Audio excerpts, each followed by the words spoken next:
Hello दोस्तों, एक बार फिर से आप सभी का स्वागत है हमारे यूट्यूब चैनल उत्तराखंड 360 में। और आज हम यहाँ पे बात करेंगे उत्तराखंड करंट अफेयर्स और साथ ही साथ नेशनल और इंटरनेशनल करंट अफेयर्स के बारे में, जो कि महत्वपूर्ण रहेंगे हमारे आगामी एग्जाम के लिए। तो 1 अप्रैल से 15 अप्रैल तक के जितने भी करंट अफेयर्स हैं उन पे आज हम यहाँ पे चर्चा करने वाले हैं। थोड़ा सा इसको मैं इस पर घटा देता हूँ, काफ़ी मोटा हो रहा है। तो देखिए यहाँ पर पहला प्रश्न जो यहाँ पर है, देखिए सबसे पहले तो आप हमारी ऐप डाउनलोड कर लीजिए और ये पीडीएफ आपको हमारी ऐप पर मिल जाएगी। तो हम करंट अफेयर्स पे चर्चा करेंगे और ऐसे करंट अफेयर्स देखेंगे जो आने वाले 1 साल तक भी हमारे लिए महत्वपूर्ण रहने वाले हैं। तो देखिए पहला प्रश्न है, भ्रष्टाचार शिकायत के लिए मुख्यमंत्री धामी जी द्वारा किस एप्लीकेशन की शुरुआत की गई है? तो इस एप्लीकेशन का नाम है भ्रष्टाचार मुक्त उत्तराखंड 1064।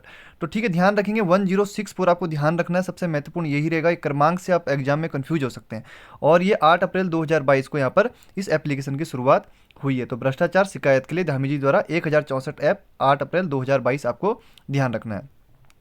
हाल ही में पिथौरागढ़ जनपद में मिली गुफा को क्या नाम दिया गया है? तो देखेंगे आप, हाल ही में अप्रैल माह में अप्रैल 2022 में गुफा मिली है पिथौरागढ़ जनपद में। एक हाट काली का मंदिर है दोस्तों, आपको पता होगा, गंगोली हाट के पास। तो उसके आसपास कुछ 4 युवकों द्वारा, स्थानीय युवकों द्वारा क्या हुआ, इस गुफा को खोजा गया है और 8 तल वाली ये विशाल गुफा है। और इस गुफा को यहाँ पर महाकालेश्वर नाम दिया गया है। और इस गुफा के अंदर शिवलिंग की आकृति पर चट्टान से क्या है, पानी टपक रहा है। तो यहाँ पर शिवलिंग की आकृति मिली है, तो यहाँ पे इस गुफा को नाम दे दिया गया महाकालेश्वर। और इसमें साथ ही साथ अन्य देवी देवताओं के चित्र भी अंकित हैं। तो ध्यान रखेंगे आप, महाकालेश्वर गुफा यहाँ पे एग्जाम में प्रश्न बन सकता है। साथ ही साथ आप कनेक्ट करते हुए चलिए कि पिथौरागढ़ में और कौन कौन सी गुफाएं हैं। ठीक है, पाताल भुवनेश्वर एक प्रसिद्ध गुफा है पिथौरागढ़ में, जो एग्जाम में कई बार पूछी जा चुकी है। तीसरा प्रश्न है, वर्ष 2021-22 के लिए प्रधानमंत्री ग्रामीण सड़क योजना में उत्तराखंड के किस जनपद को तीसरा स्थान मिला है? तो देखिए पीएमजेएसवाई में देखिए के तहत जो वर्ष 2021-22 के दौरान राष्ट्रीय स्तर पर सर्वश्रेष्ठ प्रदर्शन करने वाले 30 जिलों की सूची यहाँ पर जारी की गई है। और इस सूची में जो पहला स्थान है, वो पहला स्थान उधमपुर जिले को मिला है, जो कि जम्मू कश्मीर में है। अगर हम बात करें यहाँ पर दूसरे जिले की बात, तो दूसरा हो गया हमारा मंडी हिमाचल में, और तीसरा हमारा हो गया पिथौरागढ़। तो तीसरा स्थान किसको मिला है? पिथौरागढ़ जनपद को मिला है। अल्मोड़ा की बात करें तो 10वां स्थान है और चमोली की बात करें तो 22वां स्थान है। लेकिन महत्वपूर्ण रहेगा हमारे तीसरे नंबर पे पिथौरागढ़ 2021-22 के लिए प्रधानमंत्री ग्रामीण सड़क योजना में। चौथा प्रश्न है, हाल ही में उत्तराखंड का कौन सा गांव लखवाड़ 82 जल विद्युत परियोजना के कारण जलमग्न हो गया है? तो लोहारी गांव है देहरादून का, काफ़ी चर्चाओं में रहा है, आपको देखा होगा आजकल न्यूज़पेपर में आए दिन इसके बारे में आ रहा है। तो उत्तराखंड की राजधानी देहरादून के कालसी क्षेत्र में लोहार गांव जल में समाहित हो गया है और यहाँ पर 120 मेगावाट क्षमता वाली लखवाड़ 82 जल विद्युत परियोजना का निर्माण किया जाएगा। तो ध्यान रखेंगे लोहारी गांव देहरादून में, और ये क्या हुआ, लखवाड़ 82 जल विद्युत परियोजना के कारण जलमग्न हो गया अप्रैल 2022। ठीक है, ध्यान रखेंगे इसे। उत्तराखंड जनता पार्टी का निर्माण किसके द्वारा किया गया? तो खानपुर से जो निर्दलीय विधायक हैं उमेश कुमार द्वारा यहाँ पर इस पार्टी का निर्माण किया गया है। छठवां प्रश्न है, हाल ही में लक्सर तहसील के किस गांव को नगर पंचायत का दर्जा मिला है? तो सुल्तानपुर आदमपुर गांव को यहाँ पे नगर पंचायत का दर्जा दे दिया गया है। वन अनुसंधान के नए निदेशक किसने बनाया गया है? तो डॉक्टर रेणु सिंह को वन अनुसंधान संस्थान के एफआरआई के नए निदेशक बनाया गया है। शंकर सिंह बिष्ट का संबंध है, देखिए शंकर सिंह बिष्ट का संबंध है पर्यावरण क्षेत्र से है। और हाल ही में देखिए चौकुठिया से लेके ये राष्ट्रपति भवन तक क्या कर रहे हैं, पद यात्रा कर रहे हैं। तो महत्वपूर्ण हो सकता है शंकर सिंह बिष्ट का नाम हमारे लिए उत्तराखंड के संदर्भ में अगर हम देखें तो पर्यावरण क्षेत्र से इनका संबंध है। सीमावर्ती क्षेत्रों में हिम प्रहरी योजना को लागू करने की योजना कौन सी सरकार बना रही है? सॉरी, यहाँ पर मैंने क्या लिख दिया, ये पिथौरागढ़ हो गया, इसको सही कर लीजिएगा आप। तो इसका उत्तर क्या हो जाएगा? उत्तराखंड हो जाएगा। ठीक है, तो उत्तराखंड सरकार यहाँ पे क्या कर रही है, हिम प्रहरी योजना को लागू करने की योजना बना रही है। तो उत्तराखंड के मुख्यमंत्री धामी जी ने 5 अप्रैल 2022 को नरेंद्र मोदी और केंद्रीय गृह मंत्री अमित शाह से संसद भवन नई दिल्ली में शिष्टाचार भेंट की। और इस दौरान मुख्यमंत्री ने केंद्रीय गृह मंत्री से अंतर्राष्ट्रीय सीमाओं के जनपदों में हिम प्रहरी योजना लागू किए जाने की क्या किया, उन्होंने अनुरोध किया है। तो कहाँ कहाँ पे लागू होगी? जैसे उत्तरकाशी हो गया, चमोली हो गया, पिथौरागढ़ हो गया।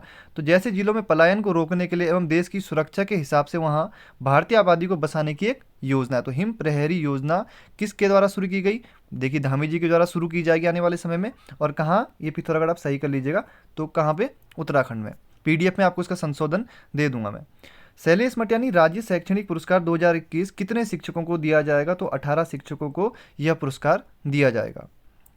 11वां प्रश्न है यहाँ पर, सियाचिन दिवस कब मनाया जाता है? तो देखिए 13 अप्रैल को ये दिवस मनाया जाता है और बहुत ही महत्वपूर्ण है हमारे एग्जाम के लिए, क्योंकि 13 अप्रैल 1984 को भारतीय सेना ने सियाचिन में एक ऑपरेशन चलाया था, ऑपरेशन मेघदूत। और ऑपरेशन मेघदूत एग्जाम में कई बार पूछा गया है कि ऑपरेशन मेघदूत कहाँ चलाया गया था? तो सियाचिन में चलाया गया था 13 अप्रैल 1984 को। इसी कारण से 13 अप्रैल को सियाचिन दिवस मनाया जाता है। 13 अप्रैल 1919 को जलियांवाला बाग हत्याकांड भी हुआ था और 2022 में जलियांवाला बाग हत्याकांड के 103 साल पूरे हो चुके हैं। तो प्रश्न बनते हैं इस प्रकार से एग्जाम में कि 2022 में जलियांवाला बाग हत्याकांड ने अपने कितने वर्ष पूरे कर लिए हैं। तो यहाँ पर कितने वर्ष पूरे कर लिए हैं, 103 वर्ष इन्होंने पूरे कर लिए हैं। और अगला प्रश्न है यहाँ पर, विश्व चगास रोग दिवस कब मनाया जाता है। तो देखिए 14 अप्रैल को चगास रोग दिवस मनाया जाता है। देखिए चगास एक संक्रमण है जो प्रोटोन पैरासाइट के कारण होता है। यह पैरासाइट एक ट्राइटोमी नामक कीड़े में मौजूद होता है और यह कीड़ा अक्सर व्यक्ति के चेहरे पर काटता है। इस वजह से इसे किसिंग बग भी कहा जाता है। WHO ने वर्ल्ड हेल्थ ऑर्गेनाइजेशन यानी कि विश्व स्वास्थ्य संगठन ने 24 मई 2019 को 72वीं स्वास्थ्य सभा में चगास रोग दिवस नामित करने को मंजूरी दी और 2020 में यह दिवस पहली बार मनाया गया था। इस दिन का नाम ब्राज़ील के डॉक्टर कार्लोस रिबेरो जस्टियानो चगास के नाम पर पड़ा। ये महत्वपूर्ण नहीं है, जिन्होंने 14 अप्रैल 1909 में इसका क्या किया था, पहले मामले का निदान किया था। तो ध्यान रखेंगे चगास रोग दिवस 14 अप्रैल और पहली बार मनाया गया 2020 में, और नाम किसके नाम पे पड़ा, एक डॉक्टर थे तो उनके नाम पे पड़ा, इतना महत्वपूर्ण नहीं है। अब यहाँ पे देखिए विश्व स्वास्थ्य संगठन की स्थापना आपको ध्यान रखनी चाहिए, इस प्रकार के प्रश्न बनते हैं एग्जाम में। 7 अप्रैल 1948 को स्थापना हुई थी। देखिए 7 अप्रैल को ही हमारा विश्व स्वास्थ्य दिवस मनाया जाता है। WHO के मुख्यालय की बात करें तो जिनेवा स्विट्जरलैंड में है। महानिदेशक की बात करें WHO के तो टेड्रोस एडनाम इनके क्या हैं, महानिदेशक हैं। तो विविध, देखिए ये ऐसे प्रश्न है, करंट अफेयर्स में मत लेके चलिए इन्हें, ये विविध टाइप के प्रश्न है, मिसलेनियस टाइप के प्रश्न है जो कि एग्जाम में बनते हैं। विश्व चगास रोग दिवस कभी भी पूछा जा सकता है, ऐसा नहीं कि केवल करंट अफेयर्स का प्रश्न है। विश्व स्वास्थ्य संगठन की स्थापना कई बार पूछता है, मुख्यालय कई बार पूछता है, और महानिदेशक अभी तो टेड्रोस एडनाम है, आने वाले समय में चेंज हो जाएंगे तो आप अपडेट कर लीजिएगा अपने हिसाब से। प्रथम लता दीनानाथ मंगेशकर पुरस्कार किसको दिया जाएगा, नरेंद्र मोदी जी को दिया जाएगा। देखिए महत्वपूर्ण है क्योंकि पहली बार दिया जा रहा है और यहाँ पर लता मंगेशकर का निधन हुआ था, आपको पता ही होगा, तो उनकी याद में इस पुरस्कार की शुरुआत हुई है। और यहाँ पर अब ये पहली बार किसको दिया जा रहा है, नरेंद्र मोदी जी को दिया जा रहा है। और पुरस्कार कब दिया जाएगा, 24 अप्रैल को ये पुरस्कार मोदी जी को मिलने वाला है। जो मास्टर दीनानाथ मंगेशकर यानी कि जो लता मंगेशकर है उनके पिता की 80वीं पुण्यतिथि है 24 को, तो इस दिन क्या होगा, नरेंद्र मोदी जी को ये पुरस्कार दिया जाएगा। और देखिए क्यों दिया जाएगा, देखिए देश और समाज की निस्वार्थ सेवा के लिए ये दिया जाएगा, देश और समाज की निस्वार्थ सेवा के लिए पुरस्कार दिया जाएगा। अगले साल देखते हैं किसको मिलता है। जंगली जानवरों को कानूनी अधिकार देने वाला पहला देश बना है, बहुत ही महत्वपूर्ण प्रश्न है दोस्तों, ये इक्वाडोर। ठीक है, इक्वाडोर क्या है, पहला देश बन गया जिसने जंगली जानवरों को कानूनी अधिकार दिया है। देखिए हुआ क्या, देश की सर्वोच्च अदालत ने उस मामले के पक्ष में फैसला सुनाया जो एस्ट्रेलिटा नामक एक ऊनी बंदर पर केंद्रित था। देखिए यहाँ पर दक्षिण अमेरिका जो देश है इक्वाडोर, यहाँ पे एक एस्ट्रेलिटा जानवर होता है जो कि एक ऊनी बंदर है।